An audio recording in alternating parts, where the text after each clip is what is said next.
It's 3 a.m. You're sitting in the dark. Your baby is crying. You're crying.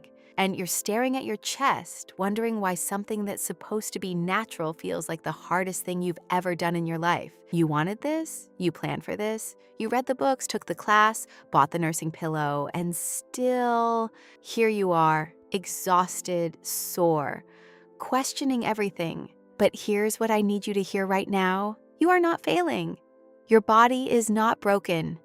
And the fact that you're still trying, that is one of the most powerful things a mother can do. In this video, I'm going to walk you through everything. The real truth about milk supply, what actually helps, what doesn't, and the one thing that matters more than any supplement or technique. Stay with me. Let's start at the beginning, because the first few days are where most moms start to doubt themselves. And they shouldn't. In the first 24 to 72 hours, your body produces colostrum. Not milk yet.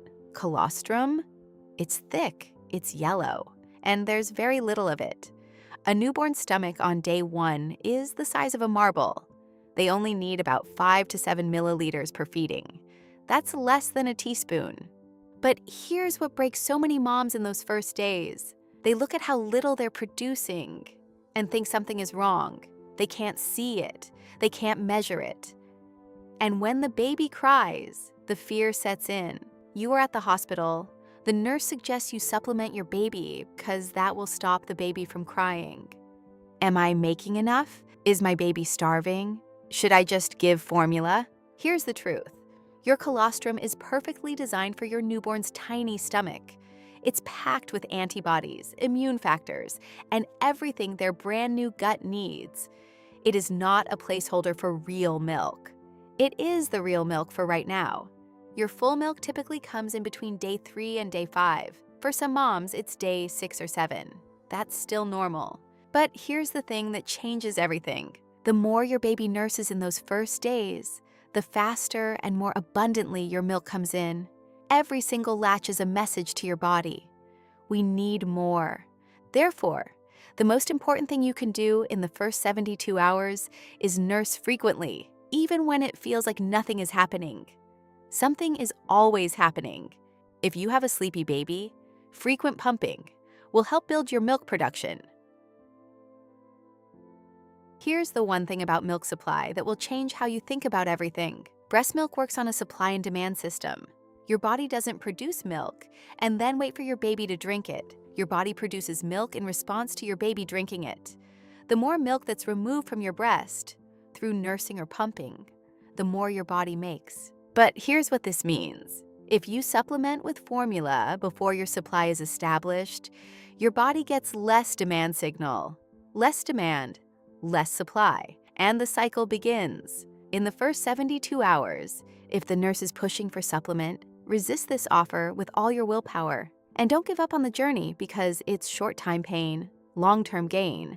This doesn't mean formula is the enemy. Sometimes it's medically necessary, sometimes it's the right choice for your family. But if your goal is to build supply, the most powerful tool you have is frequency. In the first weeks, aim to nurse or pump every 2 to 3 hours. That's 8 to 12 times in 24 hours. Yes, including overnight. The overnight feeds are especially important because prolactin, the hormone that drives milk production, is highest between 1 a.m. and 5 a.m. But here's what nobody tells you. Cluster feeding is not a sign that you don't have enough milk. It's your baby doing their job. When they nurse constantly for hours in the evening, they're sending a massive demand signal to your body. They're ordering more milk for tomorrow. It's exhausting, it feels endless, but it's working. Therefore, trust the system. Your body is listening to every single feed. Let's talk about what genuinely moves the needle on milk supply and what's mostly noise. The big 3. Number 1, nurse or pump frequently and completely. Empty the breast as fully as possible at each session. A breast that's never fully emptied sends a signal to slow down production. After nursing, if you can, do a few minutes of hand expression or pumping to make sure you've gotten everything. Number 2, skin-to-skin contact. This is not just a bonding technique. Skin-to-skin contact triggers the release of oxytocin, the hormone that causes letdown, and prolactin. Studies show that mothers who do regular skin-to-skin have higher milk supply and longer breastfeeding duration. You don't need a special time for this. Naps together, morning cuddles, nursing sessions with skin contact. Every moment counts. Number 3, hydration and nutrition. Your body is making milk out of what you put into it. You need approximately 400 to 500 extra calories per day while breastfeeding. Drink water constantly. Current guidance suggests around 13 cups, roughly 3 liters of fluid daily, and more if you can manage it.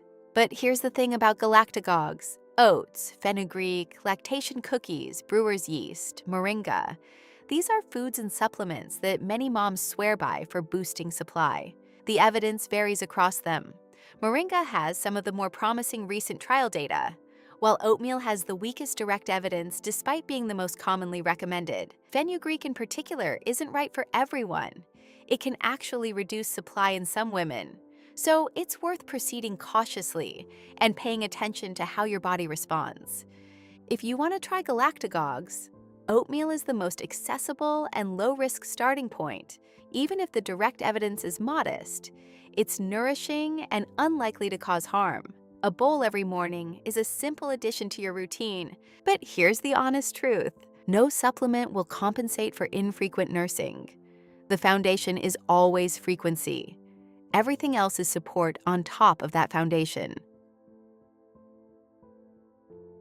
If supply is the engine, the latch is the fuel line. A poor latch doesn't just cause pain. It means your baby isn't effectively removing milk, which means your body gets a weaker demand signal. Signs of a good latch: baby's mouth is wide open, like a yawn. More areola visible above the nipple than below. Baby's chin is touching your breast. You hear swallowing, not just sucking. It feels like a strong tug, not a sharp pinch. Signs of a poor latch: nipple pain that doesn't ease after the first 30 seconds. Nipple comes out flattened or creased. Baby makes clicking sounds while nursing. Baby seems frustrated or keeps pulling off. But here's what I want you to know: a poor latch is fixable. It is not a permanent condition. It is a skill for both you and your baby, and skills improve with the practice and guidance. A good latch could also stimulate your milk letdown. If you're struggling with latch, please reach out to a lactation consultant, not a nurse who briefly checks in. A certified lactation consultant, an IBCLC, who can watch a full feeding and give you specific guidance. This is one of the best investments you can make in your breastfeeding journey. Most insurance will cover this cost. I need to talk about this, because the physical side of breastfeeding is hard, but the emotional side is what breaks most moms. The guilt when you supplement, the shame when you can't get a good latch, the grief when you have to stop earlier than you planned, the loneliness of being the only one who can feed your baby at 3 a.m. every 2 hours for weeks. Nobody tells you that breastfeeding can feel isolating, that it can make you feel like your body belongs to someone else, that you can love your baby completely and still resent the nursing relationship some days. That's not a bad mother. That's a human being. But here's what I want you to hold on to. Every single feed you give your baby, whether it's 1 day or 1 year, matters. The antibodies in your colostrum on day 1 matter. The comfort nursing at 6 months matters. The middle of the night feeds that nobody sees matter. You don't have to breastfeed for a year to be a good mother. You don't have to breastfeed at all to be a good mother. But if this is something you want, if you're fighting for it at 3 a.m. in the dark, then fight for it with everything you have. And ask for help. Please ask for help.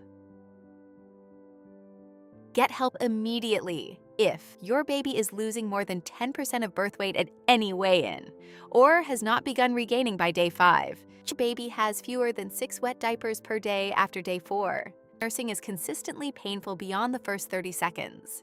Your nipples are cracked, bleeding, or blistered. Your baby seems lethargic or difficult to wake for feeds.